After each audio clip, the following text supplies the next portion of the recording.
What happens when that health bar reaches zero?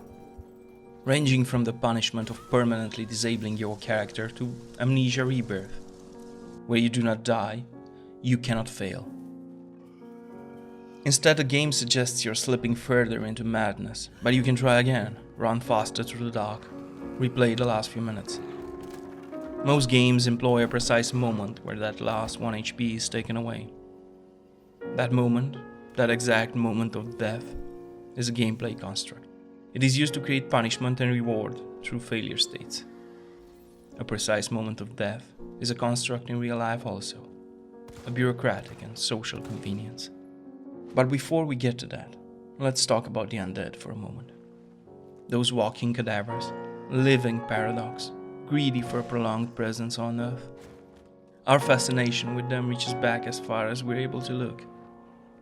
We only have about 2 centuries with zombies, 4 with vampires, but ghosts and other specters of the once living have held a place in our imagination since we first gathered around the inanimate corpse of a fellow human. What is life but death pending? Their continued prevalence throughout time has to do with our affinity for the uncanny. One look at a dead body, hungry for brains or not, fascinates through the realization that we are not the idealized beings we thought, integral, undivided. Zombies or the undead showing that human beings are made as they are made and thus can be remade, composed of molecular clockwork mechanisms rather than singular beings, whole and unchanging at heart. Add to that our desire to deny reality, to dress it up, afraid of its natural shapes. We coat death with warm transition, acting like it is just passage. We bestow upon it the lie of impermanence to sustain the illusion of a spirit that is permanent.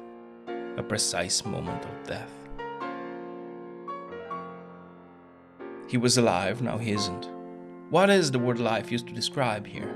The heart can be restarted, the dead have spasms and move, and although the oxygen-hungry neurons starve beyond a few minutes, other cells less sensitive to hypoxia continue on their work for hours and hours. Chemical processes go on inside the cells long after the death certificate was issued, alongside a feast for microorganisms. A dead body is teeming with life. There is no exact moment of death, just as there's no exact moment of life. Not in reproduction and development, where a single cell divides into multiple types of cells and systems more and more complex. Not in the origins of all life. There is no actual point where some substance of life ignites. Nothing but different levels of molecular organization and complexity. There is no unitary thing that makes life, no essence.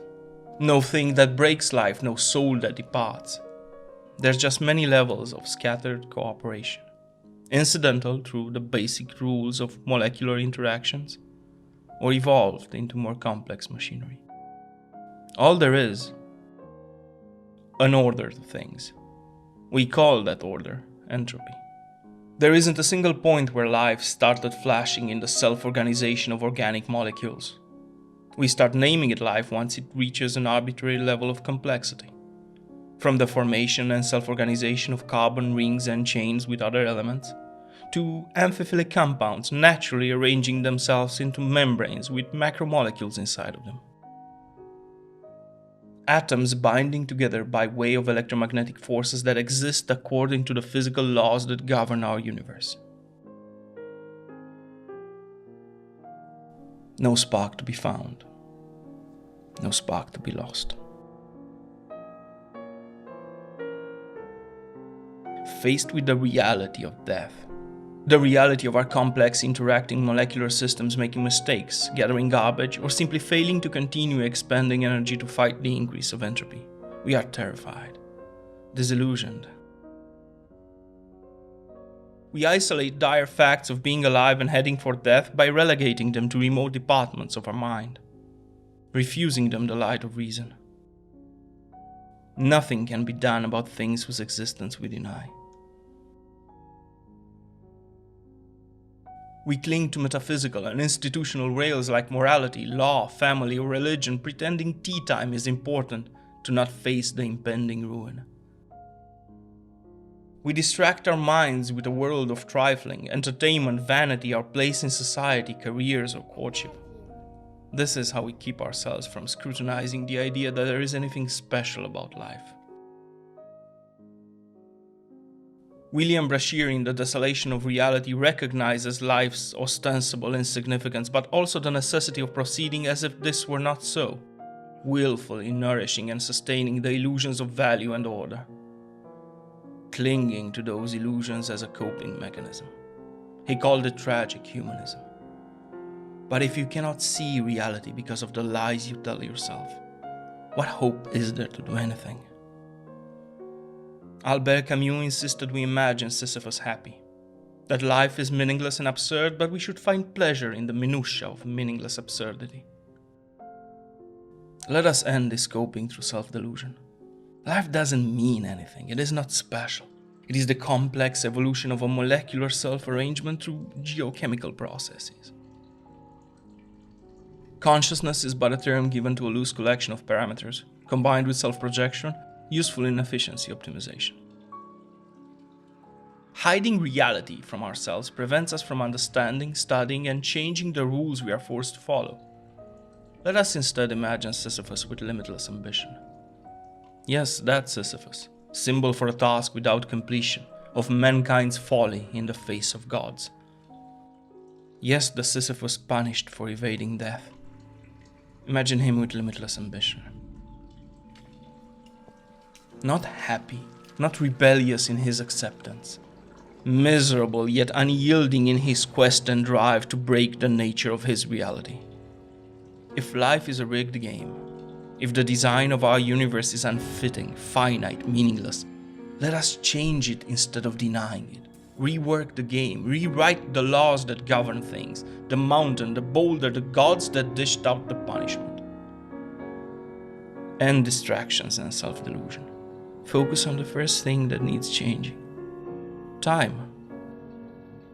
There is but one adversary, and that is time. Time is the only enemy of us all. Time is the insult, the spit in the face. It is the be-all and end-all of motivation. Our universe will grow cold and dark. Our galaxy left alone in ever-expanding space, our sun will burn out. This earth will end in a puff of smoke. We all grow old and die. Nothing matters except time. Mine, yours, and everyone's counting down to an all-consuming, all-ending moment of nothingness. Ignore everything to fight time. Begin with aging and death. Expand beyond this star. Reverse entropy. Time is the dragon that must be slain. It doesn't matter if you're a weapon maker, a warrior, or a chef. Scientists need to eat. Research laboratories need accountants. Loss of motivation can be helped by art. Each and every one of us can play a role in this first step of the battle against the bad framework of existence. In Undermine, every time you die, you play as someone else. But the progress you've made, the shops you've helped build, the connections forged along the way remain. They help the ones that follow get closer to the goal.